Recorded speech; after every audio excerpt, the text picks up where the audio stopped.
Bonjour à toutes et à tous, c'est VinceFF. Aujourd'hui on se retrouve pour une nouvelle vidéo et aujourd'hui je vais vous parler de Lutris. Donc la dernière vidéo qui parlait de Lutris sur ma chaîne, c'était une vidéo dédiée à l'installation de League of Legends sur une OpenSUSE et la vidéo d'avant c'était pour installer Battle.net afin de jouer à Overwatch. Et aujourd'hui du coup ce qu'on va voir c'est l'intégration de Lutris avec les différents launchers. Euh, Surtout Steam, Humble Bundle, GOG et maintenant l'Epic Game Store.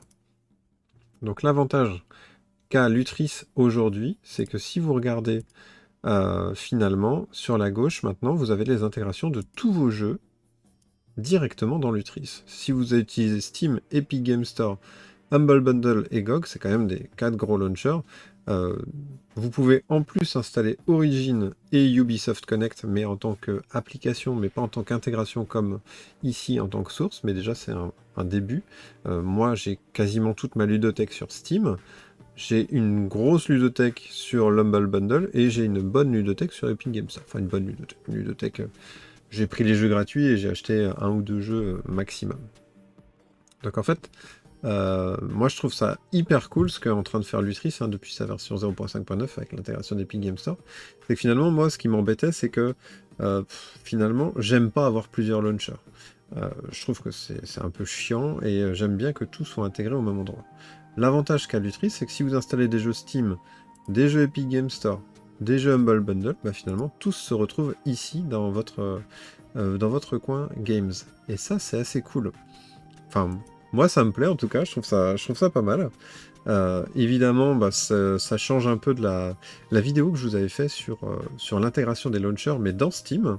C'est vrai que par exemple, sur une Magia, moi j'ai l'habitude d'utiliser le dernier Proton Glorious Egrel et d'installer tous mes launchers sur Steam. Et c'est vrai que c'est une façon de faire qui fonctionne terriblement bien. Mais là, c'est une façon un peu différente que je vous montre avec Lutris. Je ne sais pas si c'est plus ou moins efficace qu'avec la version des launchers que je vous avais déjà présentée, mais c'est une autre version qui existe, et c'est une version que je vais tester dans les prochains jours, parce que bah, je trouve que l'intégration est top, et ça fait plaisir, en fait. Très clairement, ça fait plaisir. Bon, j'en reviens à mes moutons. L'Epic Game Store avec Lutris. Donc en fait, pour l'activer, il suffit d'aller dans Préférences, et aller dans Services. Une fois que vous êtes dans Préférences Services, en fait, vous pouvez juste cocher la case Epic Game Store, et hop, vous serez compatible avec le store Epic Games. Une fois que c'est fait, du coup, il va vous demander de vous loguer à votre compte Epic Game Store, donc moi je l'ai déjà fait. Moi j'utilise mon adresse Gmail, enfin bref. Je me log à mon compte Epic Game Store, et en fait il va aller télécharger toute la liste de jeux que je possède sur mon compte Epic Game Store. Et une fois fait, je peux les installer avec un simple double clic. Par exemple Rocket League, je clique sur Install, et hop, il va me lancer une instance d'Epic Game Store, et me télécharger le jeu. Je vais peut-être vous le montrer juste après, je vais peut-être vous montrer déjà comment fonctionne un jeu de l'Epic Game Store, donc par exemple Tony Hawk's. Donc là, je l'ai téléchargé. Si je clique sur Play, du coup, j'ai une instance Epic Game Store qui s'ouvre, donc avec le vrai logo, c'est le vrai Epic Game Store, comme je vous l'ai montré avec l'installation des launchers dans Steam. Et directement, il va me lancer, comme vous le voyez, dans Tony Hawk Pro Skater, le jeu. Très clairement, je n'ai rien à faire, j'ai juste à cliquer sur le lancement du jeu, et hop, c'est bon, bah là du coup le jeu est lancé, et si je veux, je peux y jouer. C'est pas le but de la vidéo de vous montrer Tony Hawk's Pro Skater, mais très clairement, comme vous le voyez, c'est carrément possible. Donc là, on va faire un petit Alt F4 pour revenir sur le bureau en mode... Allez, un peu bourrin, je vous le cache pas, mais au moins c'est rapide. Il y a un petit problème avec le Epic Game Store, je vais pas vous le cacher. Le seul problème qu'il y a, c'est les notifications de l'Epic Game Store. Donc en fait, c'est rien du tout. La seule chose qu'il y a à faire, c'est aller cliquer dans Paramètres et de désactiver les notifications du bureau. En fait, le souci que j'ai, en tout cas sous GNOME et sous XFCE, je ne sais pas si je l'ai sous KDE, c'est qu'en fait, les notifications, quand elles apparaissent, j'ai un bug et parfois, c'est pas tout le temps, parfois elles restent affichées. Donc en fait, de base, je les squeeze, comme ça, bah, j'ai pas le problème. Et hop, bon, bah, je ferme mon Epic Games. Hop là. Voilà. Donc voilà, j'ai fermé mon Epic Game Store, comme vous l'avez vu. Du coup, si j'installe Tony Hawk's et que je fais play, directement, il m'ouvre une instance Epic Games, il m'ouvre le jeu dans Epic Games Store, et hop, ça fonctionne. C'est quand même pas mal. Moi, j'aime bien. Franchement, c'est quand même pas mal. Du coup, bon, bah, on est là. Si jamais je voulais installer, par exemple, Watch Dogs 2 ou Rocket League, bon, on peut peut-être plutôt faire Rocket League, parce que souvent, vous voulez jouer à Rocket League sur le serveur GLF. Donc là, j'ai toujours ce message, c'est assez bizarre. Donc en fait, il me dit juste que bon, bah, il n'a pas trouvé de data spécifique dans Lutris pour installer Rocket League, mais c'est pas grave. Il me dit, vous pouvez quand même passer par l'Epic Game Store, ce qui est normal. On clique sur Install. Donc là, il va vérifier que j'ai bien l'Epic Game Store d'installer.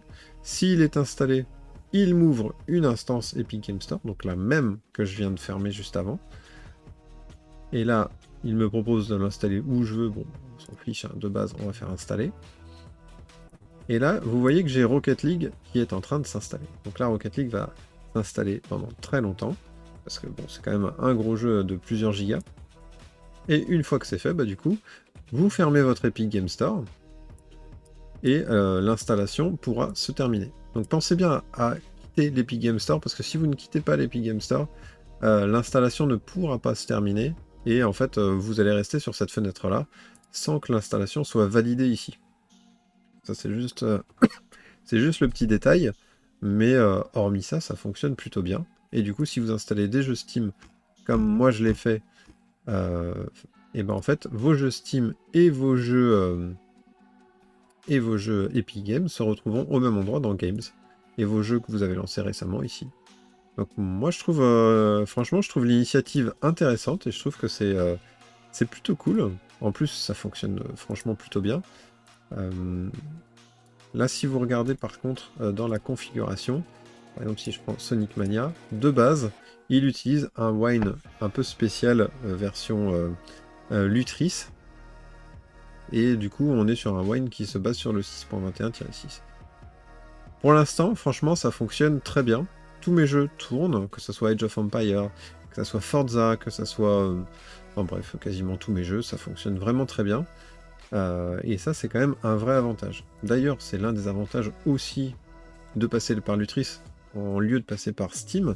C'est-à-dire que je peux choisir une version de Wine ou une version de Proton en fonction du jeu que je veux faire tourner. C'est-à-dire que si, par exemple, Tony Hawk's, bon bah là il tourne très bien avec le 6.21, donc c'est parfait. Mais par contre, s'il tournait mieux avec le 6.3, eh bien grâce à Lutris, je pouvais ouvrir l'Epic Game Store et jouer avec mon jeu à Tony Hawk's en 6.3.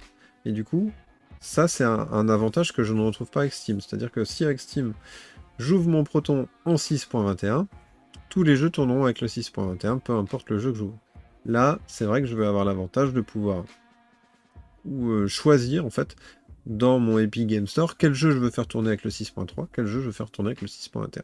Donc ça rajoute un petit avantage, en plus de l'intégration, finalement, qui est tout au même endroit, qui est quand même plutôt cool. Bon, bah voilà, c'est tout. Je vais laisser tourner l'installation de Rocket League, et j'espère que cette vidéo vous a été utile, et sur ce, je vous dis tchuss.